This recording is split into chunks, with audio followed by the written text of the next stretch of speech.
How to disable sensitive content on X. Begin by launching X app on your device. Then click on your profile from the top left corner of the screen. Select Settings and Support from the menu.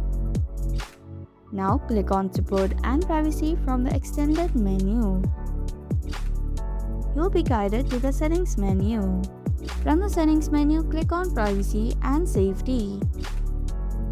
Here you can see multiple options. Among them, select Content you see.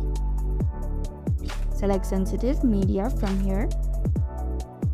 Now here you have 3 categories through which you can disable sensitive content. Select any one option.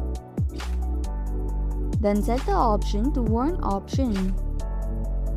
Also apply this process to all the other categories.